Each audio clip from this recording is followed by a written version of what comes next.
Welcome to the Tantric 6 Power Intensive. Today we have a special guest, a woman who worked with thousands of people, helping them to embrace and express their authentic sexual self.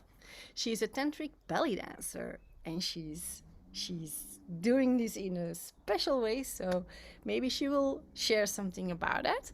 And the inspiration she has is for many people and a wonderful loving person. So please welcome and with a warm welcome heart for Stacie Ysidro. Your name is that Ysidro. Ysidro, yes. No, Yeah. I am a little bit dyslexic. No, I'm not a little bit. I'm just dyslexic, and these kind of names are difficult for me sometimes to pronounce. So, Yeah. It thank you looks for more supporting complicated than me. it is. Yeah, it's all good. Thanks for having me. You're welcome. So, please, Stacie, tell me a little bit more about yourself and your journey of the tantric path. So, how did you enter it? What inspired you, and what is why are you so passionate about tantra? So, this is what we want to know. Hmm. Well, I've always been really interested in spirituality and metaphysical, esoteric stuff, like even as a child. So as I grew up, I was always dabbling in lots of different paths and different cultures, and hence belly dancing that I started when I was 15. And then as I got older, I was working in a salon and I decided I wanted to get a business and life coaching certification. So I started with that, and I used that in the salon with our employees and our leadership team. And as I was going through that process, they make you like find your niche, like what's your Yeah, specialty, yeah, what's great yeah, about you. yeah. So it was this huge deep dive. And the two themes that kept showing up were spirituality and sexuality. So that led me to start doing some more research around what is sex coaching.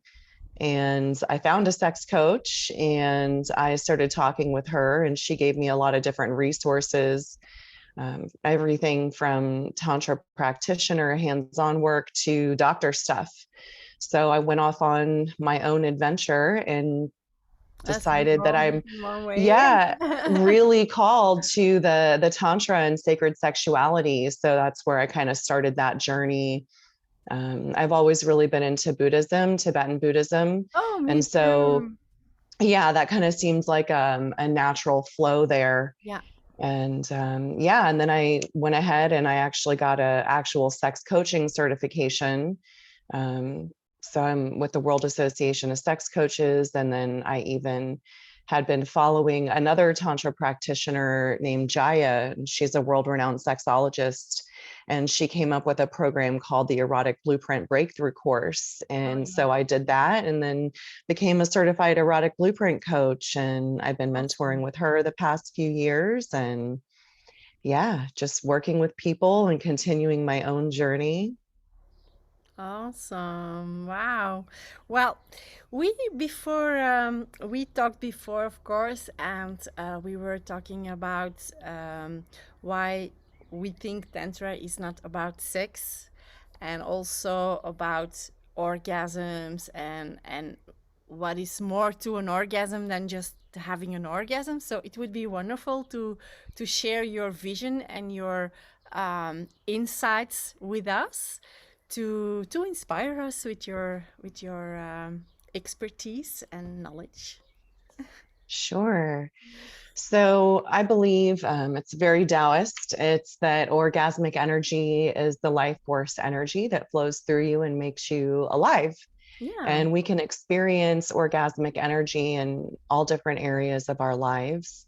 It's kind of those moments when you get lost in time and kind of lose track of the time and space that you're in, and you're completely immersed and present in whatever it is that you're doing. So it could be a hobby. It could even be at a work or a job you love. It could be time with friends or family. It could be cooking or baking or working out, like for me. So You it can could feel like be, flow, like when you are. yeah, it's that divine flow of energy through Yeah. you. And so it shows up in all these different areas, but that sexual orgasmic energy is the most intense, powerful download and transmission of that life force energy that we can possibly experience. Yeah. So a lot of people hear Tantra and think that, oh, it's all about sex. And the Yeah, reality yeah, that's it. is that yes, it has a sex positive practice and a spiritual sexual practice, and it's also it's a path to enlightenment. Yeah, and a lot of people confuse with Kama Sutra and Tantra. They all think it's the same thing, like the positions and how you do things and the practical, the mechanics of Mhm. sexuality. But it's way more than just a technique. Yeah. Yeah, it's so much deeper than that. And that's one thing that I found with working with people. They want to know like the quick fix. Yeah. I think I know you're in Italy, but I was going to say it's very American to just Yeah. like want to have like a pill for it, or give me the quickest, fastest way to Europe. get what I want, like yesterday, you know? And so, yeah, I found that, yes, I can teach people, how to have energetic orgasm without ejaculation, or I can teach them different positions and different breathing techniques and muscle control. But the reality is that it's not sustainable unless you actually put into practice what I'm teaching you and what we're learning. And in order for that to come into your life, you need to address the other things that stop you from experiencing that in the first place. So actually, it's more about a way of being. Absolutely, it's a way Not of about being. like it's not a mental approach like I do this and then I have that. So it's more. Yeah, it is. It's like I always tell people, this is stuff that can't be intellectualized. And Yes, people want to think their way through everything. And this is something that the mind doesn't have words for. And, our mind wants to find words for things and wants to explain and understand and know what is it, and what do I do, and what is this for, and what does it mean. And the reality is those are the very questions that are blocking you from absolutely. opening up and experiencing that sense of unity and oneness and bliss in all of these areas of your life. Yeah, that's true. I also like with my clients, I always explain like when you go in this tantric massage or interaction with a loved one or someone, there are processes you walk through, like you have these mental blockages you see, like your brain is processing things, and your brain is practiced to be like, when somebody touches me here, then they need to touch me here, and if they touch me here, then and then so, and then I say like, when you are willing to surrender to these mental expectations, you also can surrender to these emotional expectations that are required after this mental breakthrough. And then you can feel like, okay, my physical body is not only just these few spots, there is more to that. And when I release this, then there is this complete new world that opens. And the first thing you get to do is to open up your mind, like overcoming these limited beliefs of sexuality, and when somebody touches you, that you have these connections, like this is what happens when a person touches me, then I get this arousal, and this arousal means a split of a second orgasm and an ejaculation and a woman that is Yeah. so it's Yeah, I call it like going through the motions. Like if you're yeah, tired of going through yeah, the motions, and yeah, to me, it's about emptying the mind. And a lot of people keep their minds so busy. And that's why meditation and breathing is so powerful. It's like people want to do the practice, but they don't want to put the footwork in for the practice. And so within Tantra, I mean, if you go all the way back, This is a part of the Mahayana Buddhist tradition, and it's Vajrayana is what it's called, is the tantric practices. And it goes all the way back to like the 5th century in India, when there were, I guess, different groups or tribes, you could say, that were all kind of coexisting, and each of them had their own Specific practices. And there was, lineage they has. yeah, lineage. And there was a group that was very much against the mainstream, and they actually did embodiment practices and sexual practices. They ate meat. So these groups kind of mingled and then went back to Tibet. And then now we have this Tibetan Buddhism, Vajrayana tantric practice, and it's the highest tantric, the highest practice is the tantric practice. And is what was going on was there was a lot of, like I said, physical interaction, sexual ritual. And at some point, that stuff kind of got either like closeted or closed off. And then it just became more of a practice of one. And the difference with these practices is that you actually embody the deity. So you become the god, you become the goddess, you become the masculine and Like they feminine create the in guru union. within. Right, within you. And so it's different than just like meditating on a mantra or meditating on a mandala or something. You're actually eventually embodying that deity. And I think that's where those practices came from. It was the physical aspect of coming into union to literally embody that and play that out. And so a lot of those practices, and even just Tantra lineage, was an oral tradition that it was secret and you needed initiation to. So even what we know today is probably kind of skewed because it's gotten, translated from different languages. They use a lot of metaphors and symbolism and what is actually written. So it's kind of our interpretation of what we think they're really talking about. Absolutely. Yeah, when you really look at the history, it does go back to a way of being. And I think a lot of the base of this is equanimity, and equanimity being an equal feeling of joy for all things. So whether we label it as good or bad, it's an equal feeling of joy, no matter what it is. In And that's leadership, we that. say like a neutral event. You don't put something Right. to it. It's just a neutral event, and Yeah, you it, go it is what inside it it. is. Yeah. And I think is what happens, and why this equanimity is so important is because when we're in relationship or in a sexual experience, we're so busy caught up in, oh, this is good, this is bad, I like this, I don't like that, what are they doing, what are they thinking? There's no equanimity there. We're stuck in the ego of, I like it, I don't like it, I'm doing a good job, I'm doing a bad job, I'm pretty, I'm not pretty. And so the mind is so clouded that you can't step into that open space of being present and fully in the moment. And that's Also why the fearful. practices, the practices are so important because, we can teach you techniques, but if you don't have a state of equanimity and open, joyful appreciation and embodiment, then, you can do practices all day long, but nothing, you're never going to get there. Yeah, it won't make a difference in the long term. Yeah. Yeah.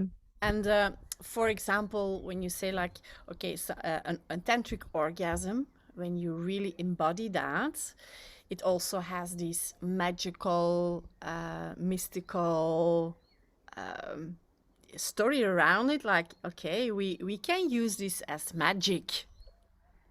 An Yes, orgasm. sex magic. Yes, Tantra Yeah. is a very esoteric practice. And again, since that is your life force energy and the power of creation, it does have a lot of magic to it and power.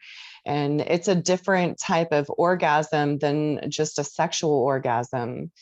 I work with a lot of men and they think that their orgasm is their ejaculation. And Yes. one of the main things that I teach them is that the orgasmic energy is flowing through you, and an ejaculation is just a physical manifestation of the Yeah. flow of that energy.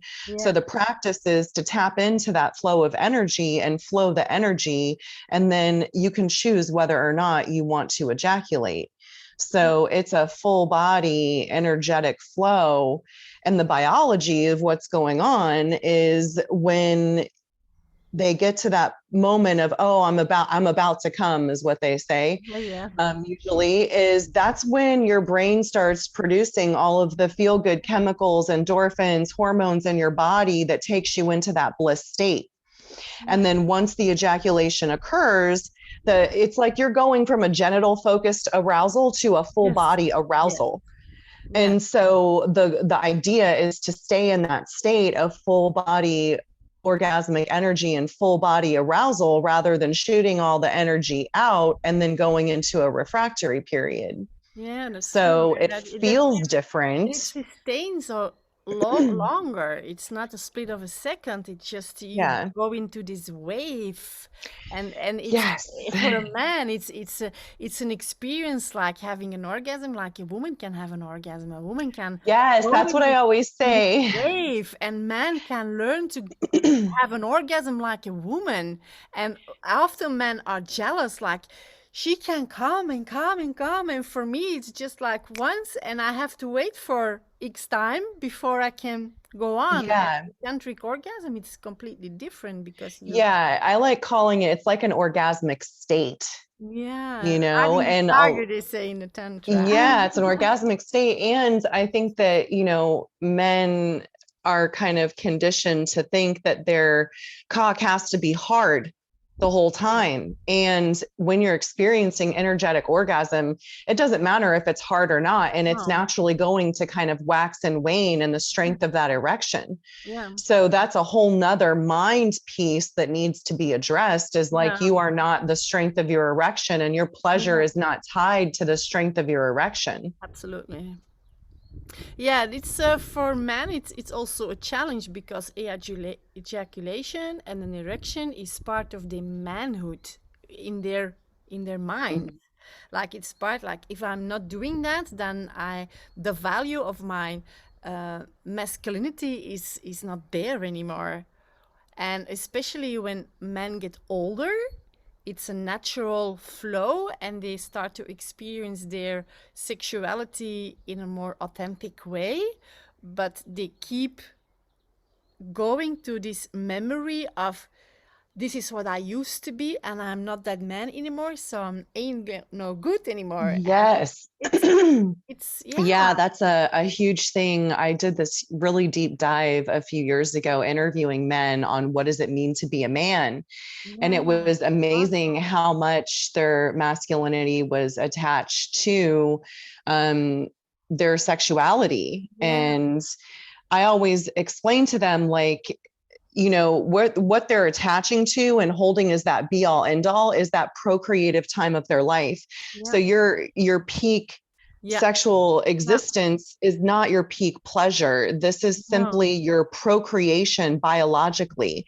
And so when you're in a procreative time of your life, you're biologically wired to procreate. So yeah, the wind blows, you have an erection, you can ejaculate and produce more children. And then as you move away from that procreative time of your life, then now you're And getting there the is no need opportunity. anymore. Yeah, you have the opportunity to explore all of these other aspects of sexuality that procreative time was actually limiting you, Absolutely. rather than benefiting you. So yeah, I explain that, like, this is a natural biological progression, and Yeah. it's an opportunity to expand your pleasure. So the sexual peak, or whatever you want to call it, has nothing to do with the peak of your pleasure. It's Yes. only about biology. But it's also there, it's just in our mind, and it is also what we our parents and our environment, this is what we receive as education. And it's Yeah. also limiting to have this awesome relationship, this awesome sexual experiences, and to express yourself the fullest in an authentic way. It's and if you just see how what we receive, like the shame, the blame, the guilt, religion, all these things that are actually telling you something,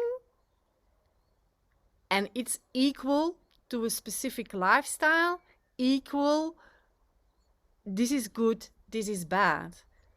While when we enter the tantric awareness, all those things start to shift and you start questioning these things, and you have new experiences, and that's the beauty of it, because that way is for me a very beautiful way to awaken and to find your true self in who you are, what you want, what your desires are, what your limitations are, and how you can dissolve these limitations and be the best of who you can be within a relationship or not.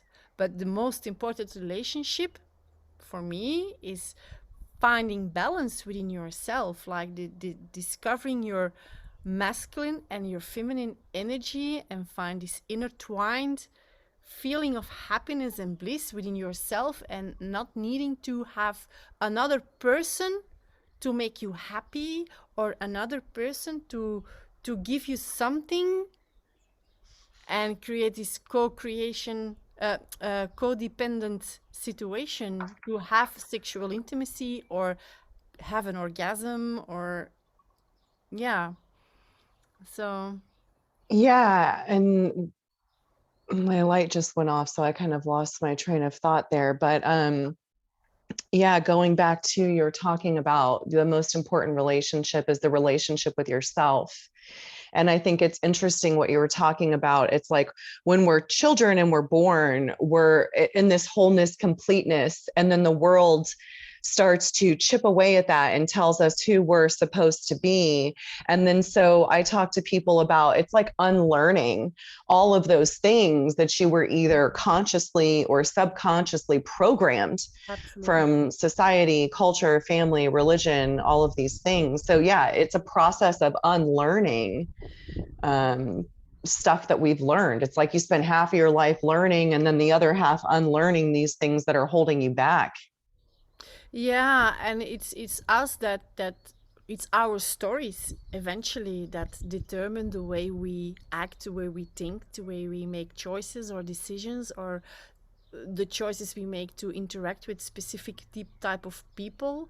And Tantra is for me a beautiful, how you can say, a philosophy or a wisdom, a way of finding this core, this essence of life, uh, not from a religious point of view, or not from knowledge point of view, but more from tapping into this source of inner wisdom and connecting with the essence from who you are and your true blueprint and the reason why you are here, and the way you are discovering your mission, and relationships, and especially the relationship with yourself. This is a beautiful blueprint to integrate into your life. Do Yeah, it is. It's I think it's interesting how we um kind of lose that sense of self and who we are. And yeah, we go on this journey of remembering who we are and rediscovering who we are. And from what I found is that, all different types of sexual expression and sexuality, none of them are good or bad or better than each other. They're just different, and there's different paths. And when we're able to embrace ourselves as a sexual being, um, then yeah, we start to experience a level of authenticity in all other areas of our life. I always say, like, the sexual Sex coaching, sexual transformation, work on your sexual self is one of the deepest, most powerful ways to transform your life. It's like the last frontier of personal growth and development, because it's one of those areas that people don't want to address and don't want to look at. So they try to solve everything in all these other areas, but then over here, like they're still unfulfilled and unhappy and feel like they're missing something. So when you take this direct route, all of your life starts shifting, because that It's is like, the essence of your being and the power of absolutely. creation. Absolutely. It's like when you have a massage, it's the same. When you have a massage, a traditional massage, they just walk around the zones. They Mm-hmm. don't touch the zones. And when a man is receiving a massage and there is this erection, then there is shame and an awkward situation and silence, and this, which is actually when you em- embrace the full body, then you are allowed to be whole, total. It's Mm-hmm. not your breasts or your genitals are not an external part or not something that is not included. It's just something that fits in the whole when you have this tantric massage. And it doesn't mean you need to go for an orgasm. It just is just the intimacy of the touch and the way there is no need to do or be anything other than in receiving mode. That is also most of the time the feedback that I receive from people, especially from women, is that they don't need to do anything. They just are in this receiving mode, and they don't need to be they don't need to have a successful orgasm to please the man, and the other way around. The man doesn't need to have this wonderful erection and ejaculation to please the woman. It's just being and letting whatever comes up show up. And I always say, like, the body never lies. If there is something that is, the body tells you, and if you really are willing to listen and to integrate that, then you have a completely different life, actually. Yeah, it's true. Like we store memories and emotions in our bodies, and a lot of the tantric practices, it's about breath and movement and sound. And so through the movement and the sound and even touch, we can start to release some of that stuff that's been stored in our bodies that blocks us from receiving pleasure and receiving abundance in our lives. And I think that a lot of people have issues allowing themselves to receive. I think that humans have a very high tolerance for pain, and our capacity for pleasure is much less. Because if we had a larger capacity for pleasure, there would not be this much suffering. Absolutely. I see it all the time. It's like, well, it's not really that bad. Well, I'll just power through it and get over it. Well, I just need to do all these things. Absolutely. And they don't slow down and allow themselves to fully receive. And it's like the familiarity of the pain is comforting regardless of how painful it is. It's something that's known. And so it's easier to stay there than it is to embrace the unknown and to expand the capacity for pleasure. So it's like, it doesn't matter if something's causing you pain, it's the familiarity and that it's still feeding your needs in some way. And so we need to, you have to get to a tipping point there. I kind of call it like a holy jumping off point, where you have a vision of hope for something better. And also you're in enough pain to where you want to move forward. So I feel like there's a combination of both things that Yeah. need to happen there. And so when like we see examples of people in pleasure, in bliss, in abundance, open to receiving, being fully present, it gives us hope that we can achieve that too. And by witnessing them, we receive that transmission unconsciously and energetically of what is that like? Yeah. So that now we can start to say, wow, you know what, this is possible for me. I can have something better. I don't have to do as much, Yeah. you know? Yeah, the bliss with ease. Yeah, it's like, life isn't supposed to be that hard. We have challenges that we go through because that's what it is. But in the grand Course. scheme of things, I think that we overcomplicate and cause ourselves more suffering Absolutely. and pain than what we really need to do. And it's because of our attachment and it's because of Absolutely. our expectation. It's like when we have a level of attachment to something, then now our ego's involved and we're seeing it as good or bad. And now we're in the space of trying to control, Yeah. you know? And Yeah, like you were and saying, this is about surrender. yes, yes. Like what can happen is, or you're stuck in your mind, or you're stuck in your emotions. Hmm. Uh, and trying to figure it out and know it all before you act or before you surrender is not the way it's supposed to go when you feel this natural rhythm in yours. It's the control and trying to understand your emotions instead of just surrendering and knowing, like, trust the body, trust yourself, trust life, and go with this flow of ease, surrender to it, because behind this resistance there is always a gift. Mm. Yeah, the resistance, it points us in the direction, and the pain and struggle points us in the direction of what can be healed. Yeah. And oftentimes, like I find that it's the duality. Yeah. The duality is what is actually pointing us to wholeness, Yes. because without this duality we wouldn't know what the wholeness is. Absolutely. So it's kind of like this paradoxical thing. It's like not wanting to get stuck in one or the other. It's the equanimity again, and releasing control and surrendering in order to receive. So I have a saying, it's releasing control in order to gain it. Yeah, absolutely. Um, how about, for example, a person who is addicted to sex? Like, it's the orgasm of a split of a second brings you to oneness.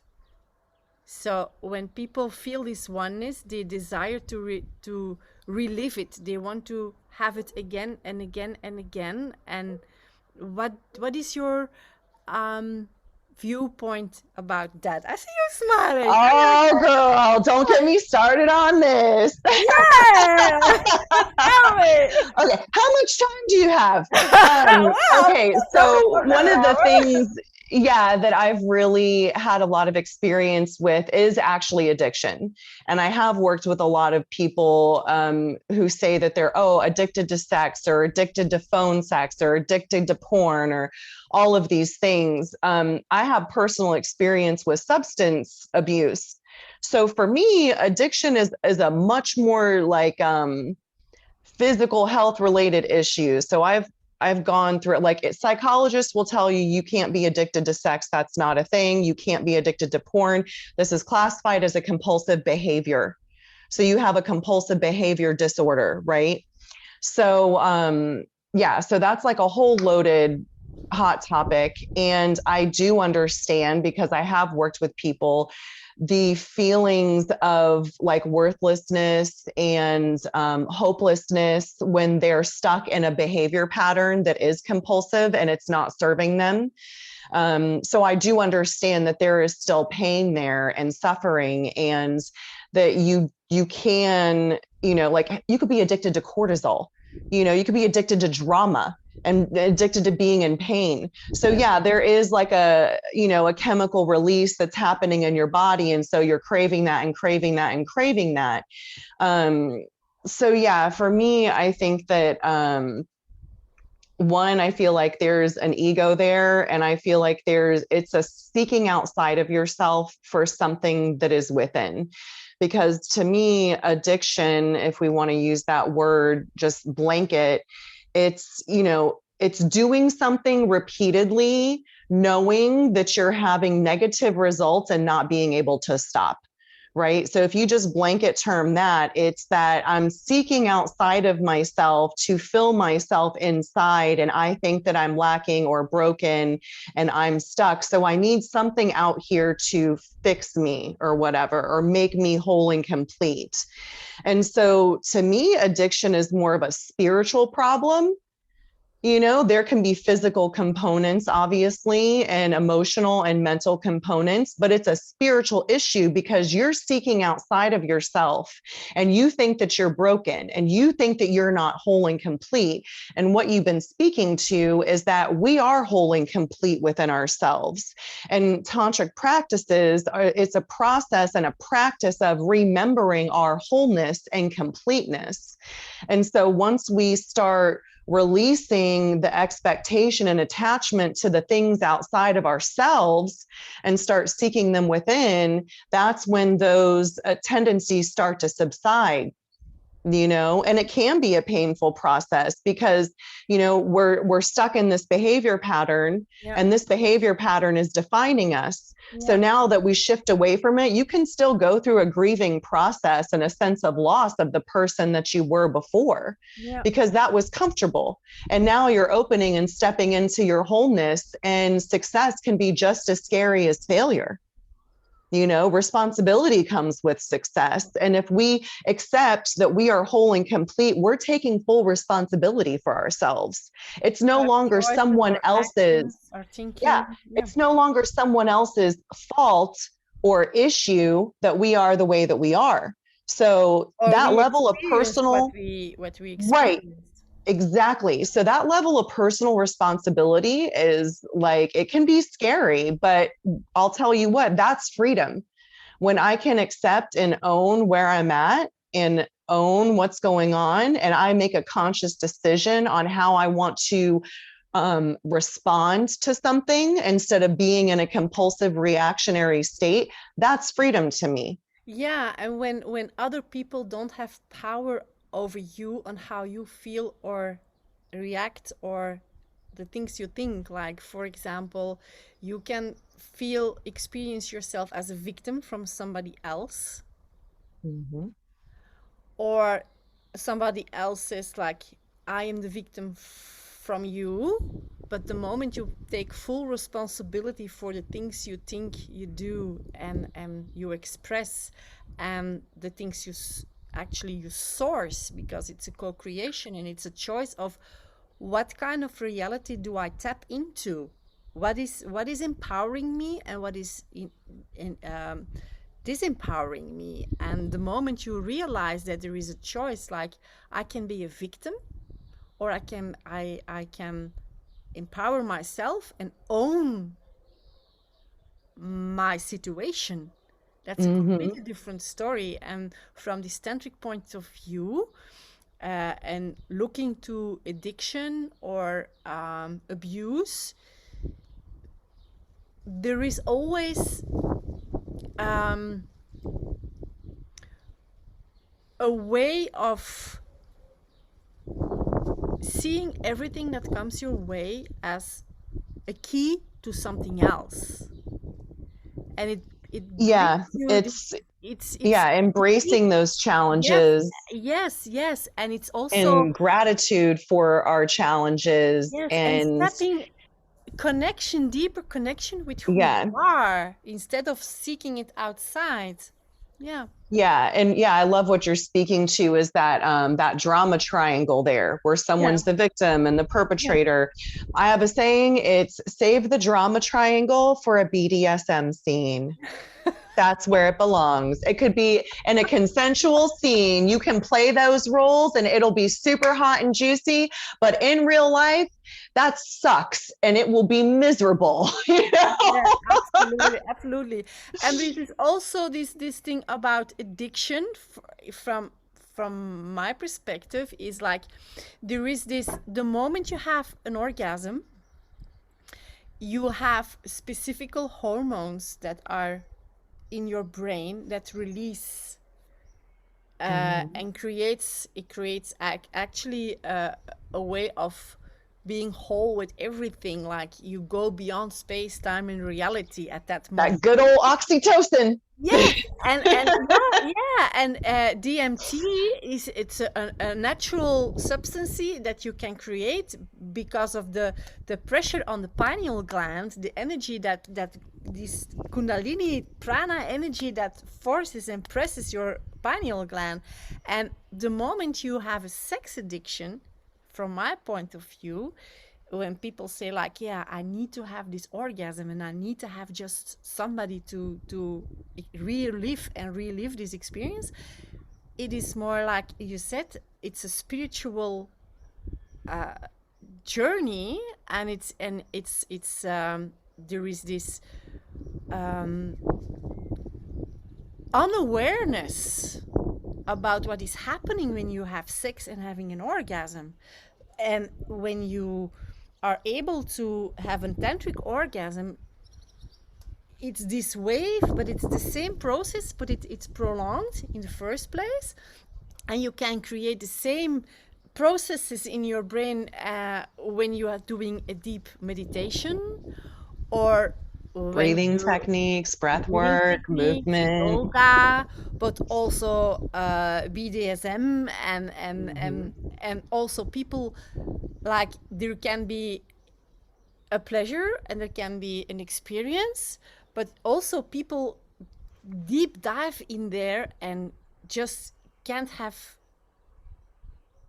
an experience without it anymore, and they need more and more and more and more Yeah. and And I more. think where you're pointing towards is like getting caught back in the trap of being goal Yes, oriented and yes, goal focused, that you yes, lose presence. And yes, the presence and the co-creation, like you yes, said, is the tantric experience. yes, It's the full presence and full attention in the experience, being in flow with yeah, another, yeah, fully embodied. yeah, And when we go into the goal oriented focus, now we're not being present. yeah, So it's like when you're stuck in the past or stuck in the future, you're pissing on today and you're not being fully present. So, yeah, it's again stepping out of presence, which is yeah, stepping out of that experience. yeah, indeed, indeed. And when a person, for example, is having a sexual interaction with another person, and you have these tantric experiences, you also have this awareness of your chakras, your energy parts in the body, and each chakra has a specific level of a specific reality. Let's say it like that. So each chakra has a certain reality and levels of resistance to and come into and levels of desire, and finding the sweet spot to go and have a new to enter a new reality, like to enter the reality of another chakra within your body. And for me, what is very fascinating is that when you experience your sexual intimacy from this first chakra, or you have the experience from the second chakra, or you have the experience from the third chakra and the rest of the chakras, it's a completely different ball game. Can you Yeah. can you give us some inspiration about that? Well, I mean, I do like my Tantra belly dance stuff is what I've done is Oh taken the yeah. tantric practices of the breath, movement, and sound of each chakra.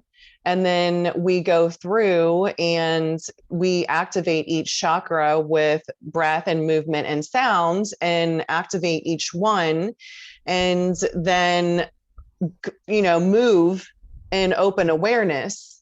And so that practice for me, it's a spiritual practice of activating those chakras, connecting with the energy.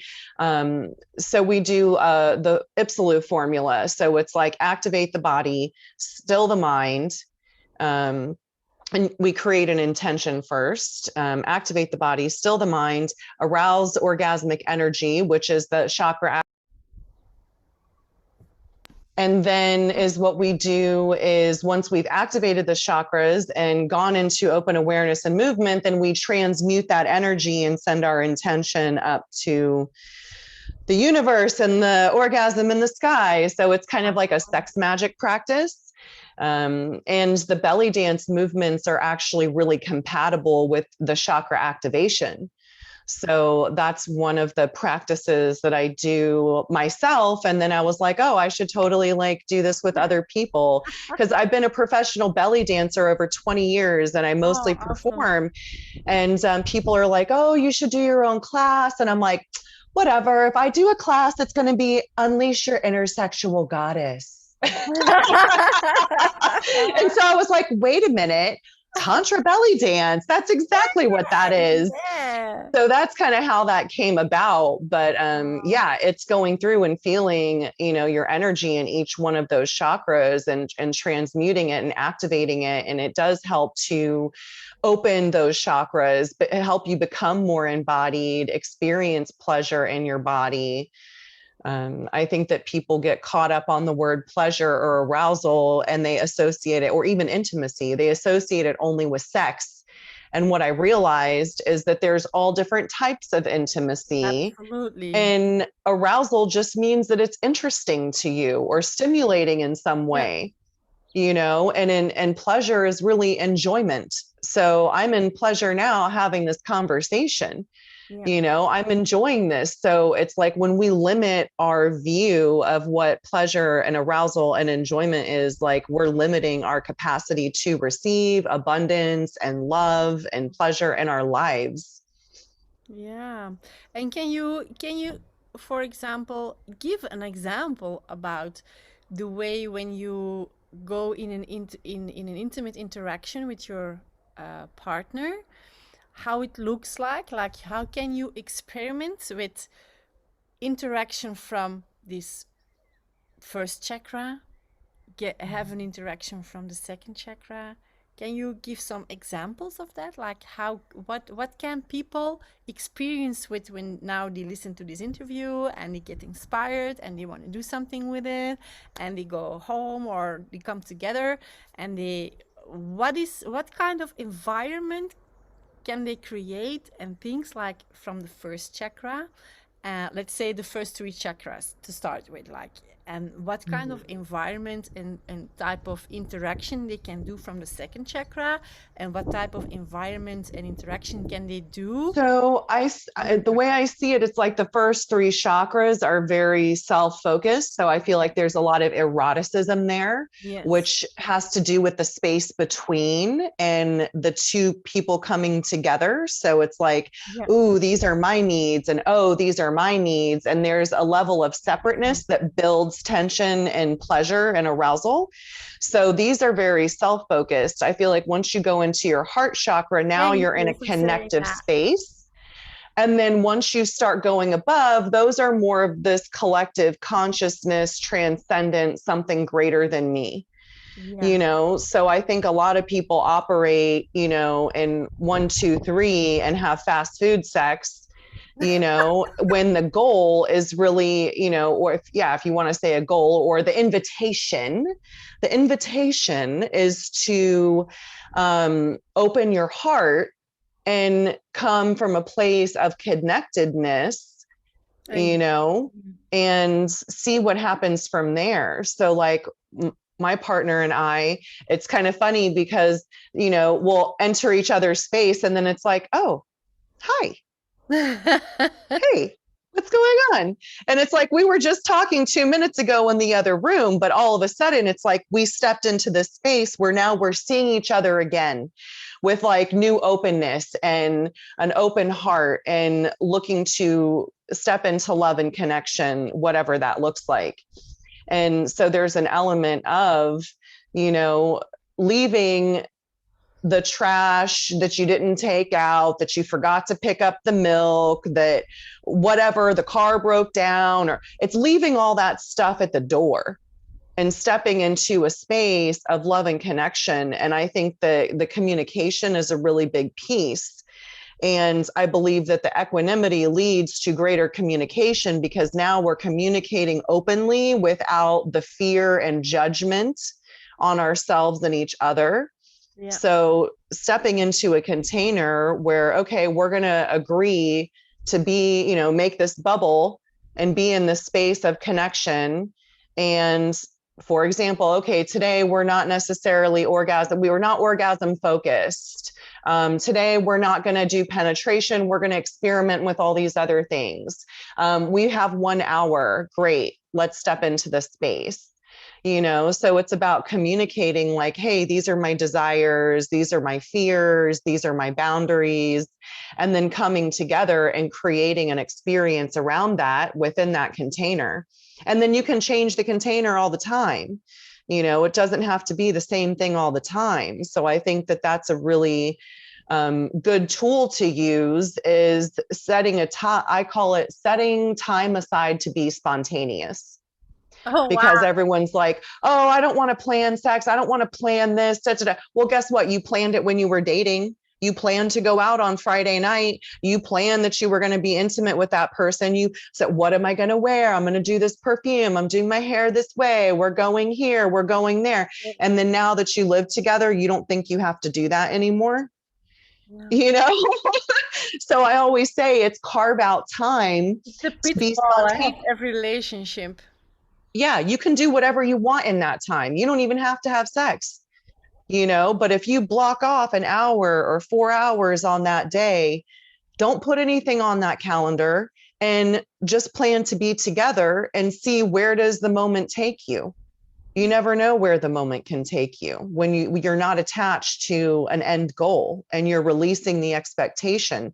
Now you have all possibilities rather than just a possibility that you were so attached to.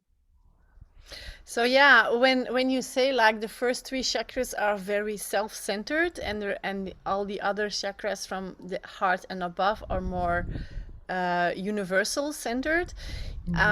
What I can add to that, like from the Buddhistic tantric part, is that you have four how do you say, pillars where you create a connection with, and it's one of it is to feel safe, like create a safe environment. And the other part is the equality, like there is no erotical person that needs to uh, uh, arousal you.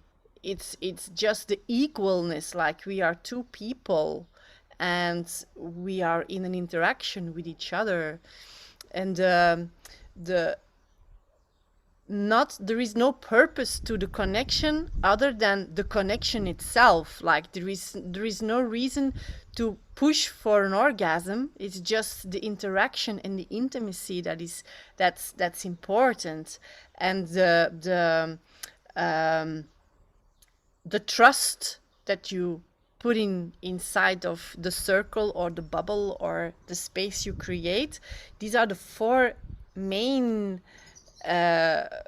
pillars to have a wonderful experience together. When you step into that space, you create a world, a magical world, because everything is possible, and you can share all your desires, you can share all your needs, you can share your fears, you can share the things where you want to be touched or what you don't like, or what actually is not even important. Like just go with the flow, just allow the other person to touch you, and maybe even feel the resistance of the touch that feels uncomfortable, because behind that there is a whole new space. When I give a tantric massage, I also say to people like, okay, you can choose when you feel a desire and the desire is not met, you go into resistance. And you can stay in that resistance, and your experience will not be the experience that you maybe envisioned, or the experience will not be the experience where you feel empowered and inspired and energized from, or you just can step over the resistance and see and allow what's behind that, because then you have this out of comfort zone experience that will create a more beautiful reality for you than all the things you have ever experienced before. And the moment I express that, then people go in a completely different way, and surrendering to the massage. And from that moment, when they realize, okay, I'm in resistance, it's not a bad thing, and it's not a thing that, oh, I didn't like that. It's about going into the experience and not attaching a value to it, like it's not bad, it's not good, it's just an experience. And what about that? What is happening here? What comes up for me? Yeah, what I'm hearing you say is like, creating awareness around the resistance Yeah, and allowing that to move through you and flow through, because when you start releasing your attachment to a goal or an expectation, it opens you up to receive more. And in order to let go of the resistance and move through it, we need to surrender. absolutely. Yeah. Yeah, beautiful. So, Stacie, you have uh, a gift for our viewers. Can you share something with Yes, us? sure. So I work with people online, and I also work with people in person and over weekend retreats. So before we get to any of that, I just offer people a discovery call. So if something really called to you and you really resonated with you and you want to learn more about sex coaching, the blueprints, tantra belly dance, then you can send me an email at holisticprogressions@gmail.com or visit my website, holisticprogressions.com. And yeah, reach out for a discovery call. They're usually about an hour long, and we just go through and clarify what it is that you're looking for and see what's holding you back and brainstorm ways to get what you want. And then if you do want to hear more about working with me, I'm happy to share that with you. Otherwise, I'll definitely give you some resources and some things to point you In the right along your direction. path. Yeah. Yeah. Wow, awesome. Well, I really love this conversation.